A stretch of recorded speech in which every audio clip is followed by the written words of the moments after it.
Welcome semuanya, kembali lagi di acara mabar kita di podcast HMPSPAK yang kedua nih. Oke, thank you Jan. Hai semuanya, perkenalkan namaku Dia Muria Novina. Seharusnya teman-teman pendidikan agama Kristen nggak asing sih. Iya. Ya karena aku juga baru lulus kemarin kan. Aku lulus tahun 2017 pendidikan agama Kristen dan sekarang lagi resiprokasi di Sekolah Palembang Harapan di Palembang tentunya. Wah, kita kan ini bentar lagi kan akan Natal ya Kak.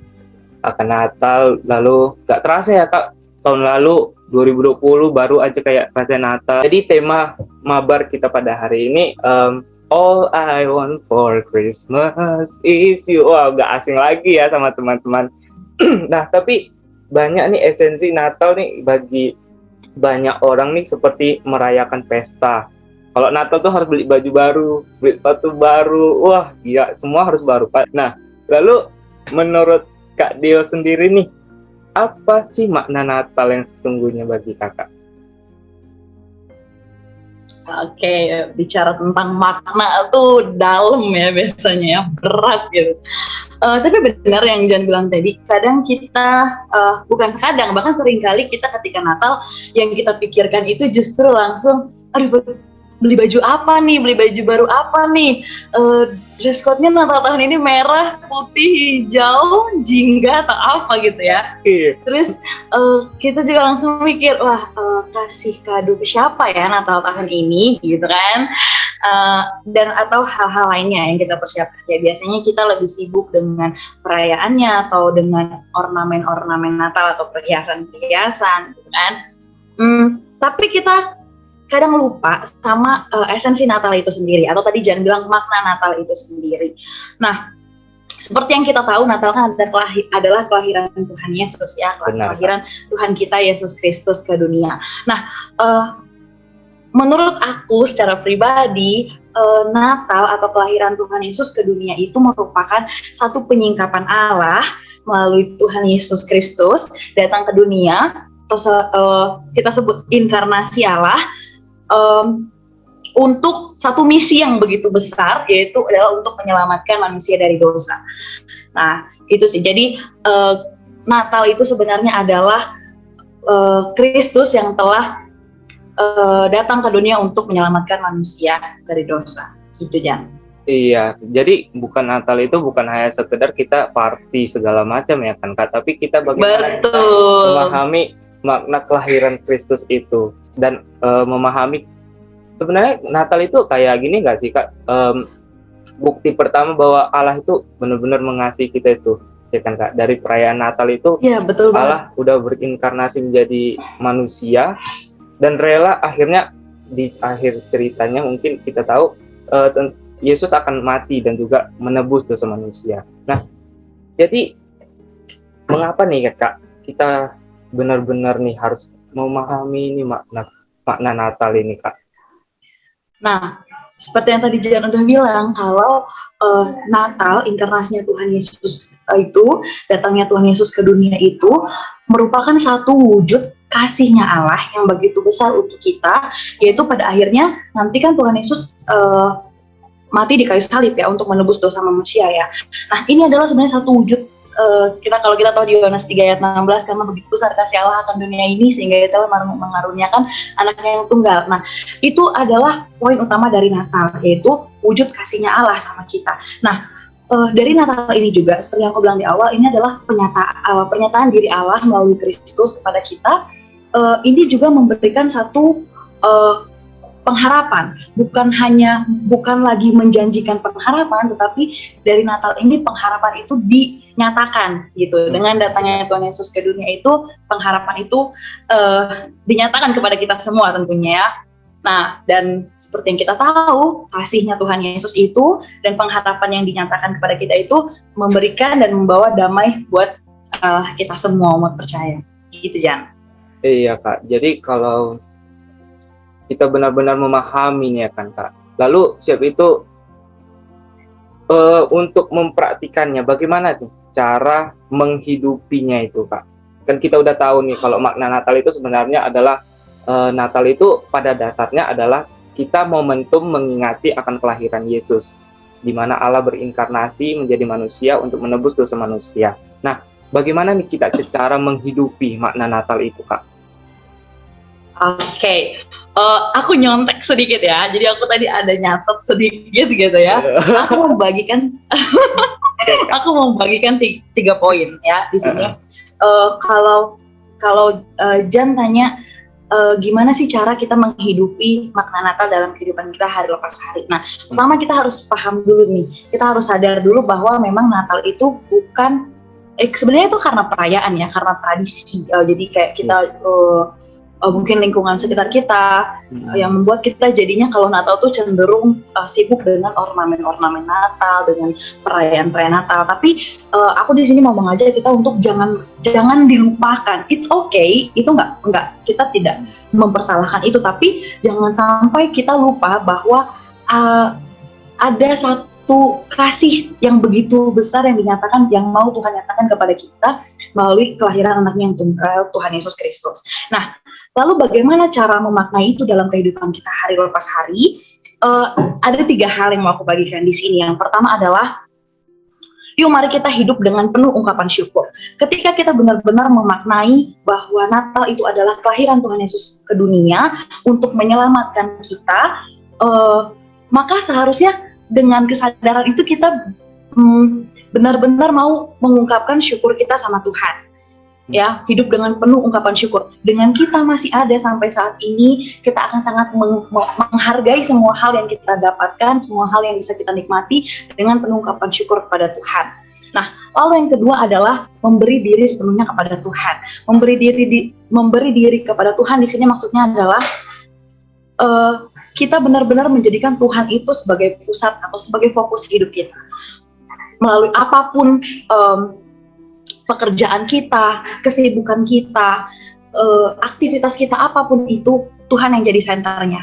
Nah, memberikan diri kepada Tuhan itu juga salah satu sederhananya sebenarnya adalah dengan memberikan waktu kepada Tuhan.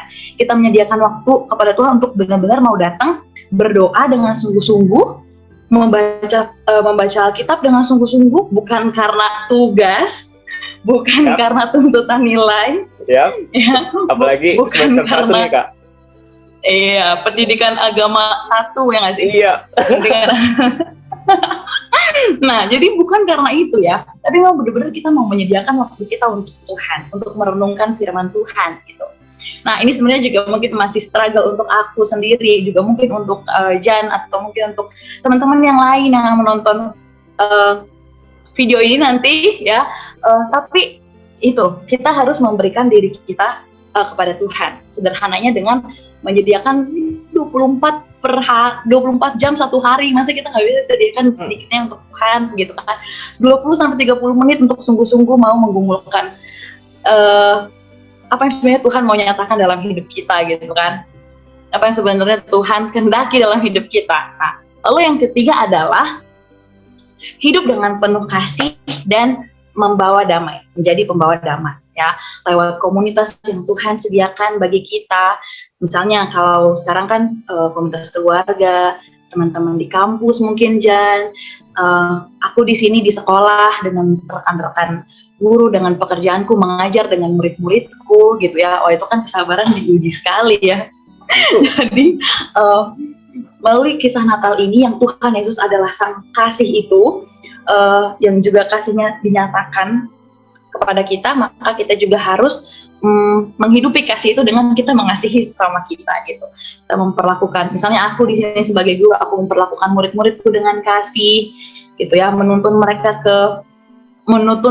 dengan kasih kepada jalan kepada sang kasih itu sendiri gitu. Iya. Nah, jadi mungkin itu sih Jan yang bisa aku bagikan.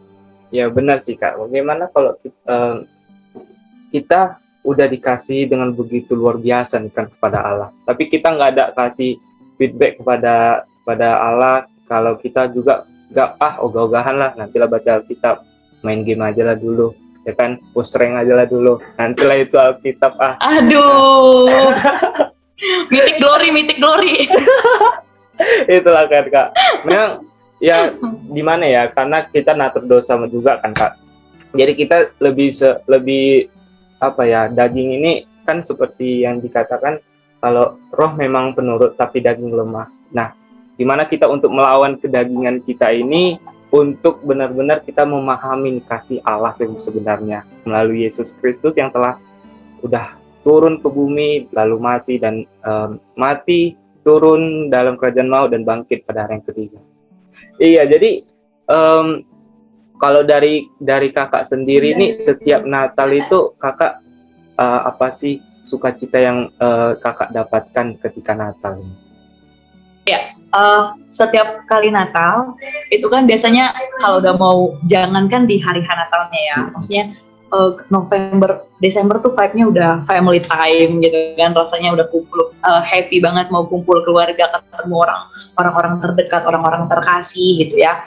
Dan aku personally biasanya setiap Natal itu ada dapat satu kesempatan untuk pelayanan. Biasanya aku ngisi pujian atau aku jadi singer lah gitu di gereja. Nah itu jadi sukacita sendiri, pelayanan, latihan bareng teman-teman di sana gitu ya, di gereja. Itu jadi sukacita tersendiri buat aku setiap kali Natal. Nah, tapi terlepas dari itu semua, ini aku nggak peres ya. Jadi setiap kali Natal itu ada satu reminder buat aku sendiri, di mana Tuhan Yesus itu kan sudah lahir ke dunia. Nah, 3 hal tadi itu tuh selalu, momen Natal itu selalu jadi reminder buat aku yang ngebuat aku refleksi gitu. Gimana hidup aku 1 tahun belakangan ini? Apakah aku sudah menghidupi hidupku dengan penuh syukur? Apakah aku sudah apakah aku sudah mengasihi sesamaku? Apakah aku sudah menjadi pembawa damai di tengah komunitasku? Apakah aku sudah benar-benar menjadikan Tuhan sebagai fokus dan pusat dari hidupku? Nah, momen Natal ini yang mengingatkan aku untuk berefleksi itu semua, sehingga nantinya, oh misalnya aku ternyata tahun ini seringkali selfish misalnya, aku malah kurang mengasihi karena kayaknya kesabaran aku diuji banget tahun ini, jadi lebih banyak mengeluhnya, nggak bersyukur gitu. Nah itu membuat aku akhirnya di dalam momen Natal ini aku datang lagi sama Tuhan, minta ampun lagi sama Tuhan, dan buat komitmen baru. Oh kedepannya harus gimana nih? Nah itu yang menjadi sukacita tersendiri ketika momen Natal itu tiba buat aku. Itu sih Jan. Jadi seperti yang aku bilang tadi, maksudnya kalau kita merasa sukacita dengan hadirnya orang-orang terkasih, kita ketemu dengan keluarga atau lain sebagainya, terus kita juga mungkin merasa ikut ambil bagian dalam hias-hias, buat hias-hias, terus mempersiapkan baju baru atau segala macam, tidak sepenuhnya dipersalahkan, tapi esensi Natal yang sungguhnya, kasihnya Tuhan Yesus yang dinyatakan kepada kita itu jangan sampai dilupakan. Nah, satu hal sedikit yang aku bagikan, ini baru aku dapatkan setelah kita di kampus sih, khususnya setelah bersama dengan rekan-rekan, teman-teman dan dosen-dosen di pendidikan agama Kristen. Ada satu dosen, secara khusus Ibu Linda. Iya. Ibu Linda itu sangat menolong aku, menyadarkan aku tentang makna Natal di dalam kesederhanaan. Di mana beliau itu selalu bilang bahwa Tuhan Yesus aja lahir di palungan, di kandang domba, gitu ya. Tidak ada ornamen hiasan apapun, tidak di dalam gemerlap hiasan-hiasan apapun, enggak. Jadi jangan heboh. Ketika Natal itu kan kita sering kali heboh ya. Dulu tuh waktu zaman-zaman aku HMP, kita tuh sering kena marah sama Bu Linda karena kita justru sibuk dengan dekorasi. Gitu. Sedangkan poinnya nggak di sana sebenarnya. Natal yang sesungguhnya adalah kesederhanaan Allah yang Dia nyatakan dengan Dia datang ke dunia dan bahkan lahirnya aja di kandang domba. Itu sih. Jadi itu juga satu makna Natal yang aku terus ingat sampai sekarang. Tapi itu sebenarnya baru aku dapatkan kemarin secara khusus waktu di kampus, yang benar-benar aku sadari sekali gitu. Iya sih Kak, karena kan Natal tuh pada dasarnya Yesus sendiri aja lahir di kandang domba. Dan Yesus lahir di kandang domba, baru itu dengan penuh kesederhanaan. Masa kita kayak lebih dilebih-lebihkan gitu. Nah, boleh sih seperti yang kakak bilang, boleh kita pakai ornamen Natal atau segala macam, tapi jangan ke situ loh ya kan kak, jangan karena ornamennya, tapi karena gimana kita memang mempersembahkannya itu untuk ya karena kita ini mau yang terbaik untuk Tuhan gitu, karena Tuhan udah memberikan yang terbaik bagi kita, ya kita usahakan yang terbaik, tapi jangan fokus ke ornamennya, jangan fokus penilaian orang, wah Natal gereja ini bagus, Natal kampus ini bagus, jangan. Tapi gimana Natal itu ya Tuhan senang terkhusus hati kita, dan juga ornamen itu hanya apa ya, nilai-nilai sampingan aja gitu bagi Tuhan gitu ya kakak. Nah menurut kakak nih kak, aku nih ya kak sebel sama orang tiap minggu gak pernah gereja tapi Natal ke gereja kak. Menurut kakak gimana tuh kak orang-orang kayak gitu? Oh oke. Aneh lah, tentu ya, aneh ya. Tentu. Ya nggak sih? Tapi fenomena ini memang real. Iya, real. Terjadi. Benar. Dimanapun, di gereja manapun, di daerah manapun. Jadi kalau misalnya kita biasanya jemaat 600 orang satu kali ibadah, tiba-tiba membludak jadi 2-3 ribu orang. Itu bawa keluarga di kampung itu kak, bawa keluarga di kampung. Nah, gimana ya aku menanggapinya? Mungkin kita pasti ini aneh ya, enak. Misalnya kalau kita lihat kalau kita lihat sekilas gitu ya, sebagai orang awam misalnya, ya ini aneh tentu. Tapi mungkin kita perlu lihat lebih dalam, misalnya kenapa dia selama ini nggak pernah ke gereja, gitu ya? Kenapa dia selama ini nggak pernah ke gereja? Apapun alasannya sebenarnya tidak dibenarkan ya, karena ya kita harus ke gereja dong, setiap minggu harus beribadah dong, gitu kan. Nah, ini mungkin ya itu tadi. Mungkin aku takutnya ini terlalu judgement, tapi mungkin bisa kita katakan bahwa ya berarti sebenarnya pun dia ke gereja itu bukan karena dia tahu makna Natal yang sesungguhnya itu, tapi karena mungkin balik lagi biar sama aja seperti orang-orang yang lain, Natal ya ke gereja gitu. Jadi balik lagi sebenarnya ya mungkin untuk biar kelihatan merayakan Natal, jadi ya udah ke gereja gitu. Tapi sebenarnya mungkin memang hatinya tidak sedang mencari, hatinya tidak lagi, bukan benar-benar rindu untuk melihat Sang Juru Selamat yang telah hadir ke dunia itu, tapi ya biar sama aja kayak teman-temannya yang lain gitu.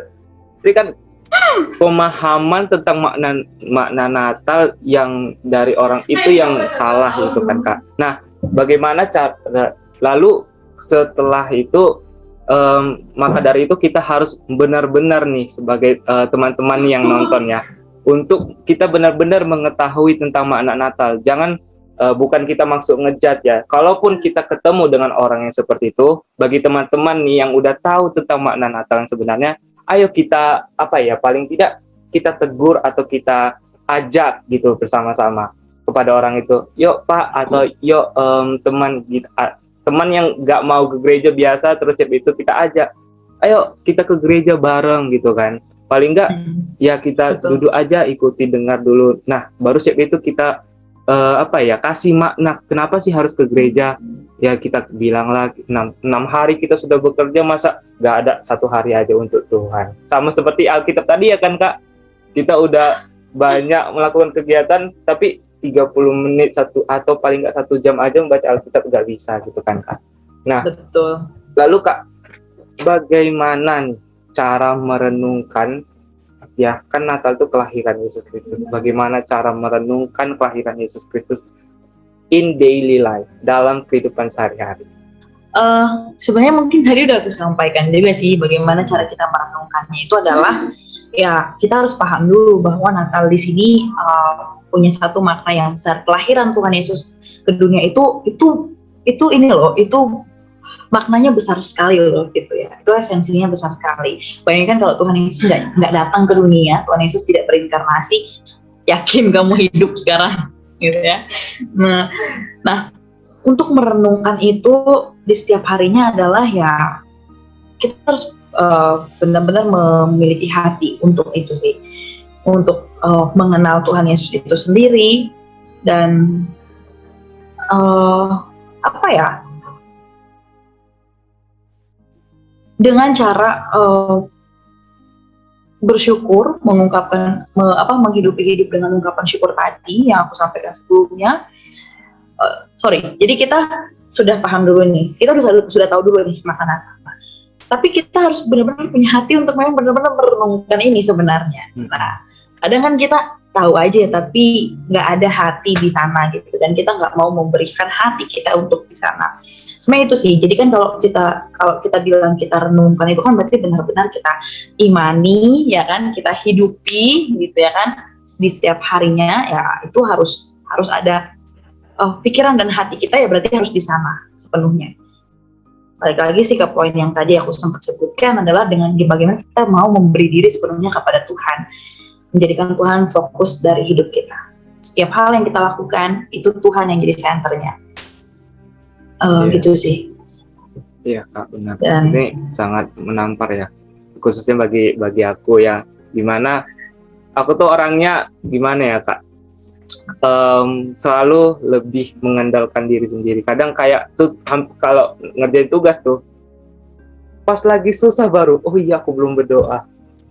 Pas lagi mudah, lagi kayak oh bisa nih aku kerjain gitu kan, udah nggak ingat Tuhan. Tapi ya seperti Kakak Deo bilang kan, dimana setiap hal yang kita lakukan tuh Yesus atau Tuhan sendiri yang menjadi center dalam hidup kita. Kita melakukan ini ya untuk Dia, kita mengerjakan ini untuk Dia, dan bahkan kita melakukan mabar ini untuk Yesus sendiri, untuk kemuliaan namanya. Iya, betul Jan. Benar Kak. Iya sih. Mungkin apa ya, pesan terakhir sih Kak. Tapi kayaknya udah banyak sih pesan-pesan yang Kakak kasih. Oke. Ya teman-teman semua, kita bersyukur ya kalau Natal sudah tiba. Sekali lagi, perayaan yang Natal ini boleh menjadi satu peringatan untuk kita, supaya kita boleh kembali lagi melihat apa yang sebenarnya terjadi. Apa sih Natal itu? Ada apa sih di Natal itu? Nah, singkatnya yang bisa aku sampaikan adalah mari kita maknai Natal itu dengan satu ungkapan syukur, karena Natal itu adalah satu penyingkapan Allah melalui Kristus Yesus yang atas kasihnya Dia datang ke dunia untuk menyelamatkan dosa manusia. Nah, aku mau mengingatkan lagi 3 poin yang aku bilang tadi. Mari kita setelah Natal ini mari kita hidupi hidup kita dengan penuh ungkapan syukur kepada Tuhan, memberikan hidup kita sepenuhnya untuk Tuhan, menjadikan Tuhan sebagai center, dan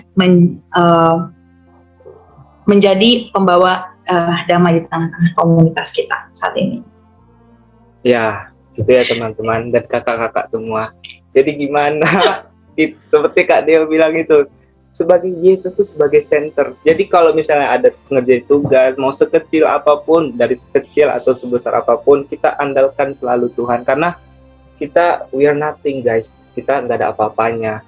Gitu kan. Betul. Kita percaya semua hal di dunia ini nggak lepas dari kontrolnya Tuhan kan. Yap, bahkan sehelai rambut pun jatuh hanya karena izin dari Tuhan sendiri. Betul sekali. Wah. Jadi ya beginilah podcast kita pada hari ini. Semoga teman-teman mendapatkan insight-insight baru, mendapatkan pengajaran baru tentang makna Natal. Dan thank you juga Kak Deo untuk dapat berpartisipasi, membagikan sharing-sharingnya, membagikan insight-insight baru kepada kita yang menonton. Semoga kita semakin diberkati. Semoga Natal tahun ini kita dapat semakin bersukacita di dalam namanya. Semoga kita ya bisa melewati hari-hari dengan kesibukan masing-masing. Kakak Deo sebagai guru, saya sebagai mahasiswa baru. Oke. Terima kasih teman-teman juga yang sudah menonton. Kiranya Tuhan selalu memberkati kita semua. Thank you semua, thank you Kak. Oke, bye-bye, thank you Jan. Tuhan memberkati. Oke Kak.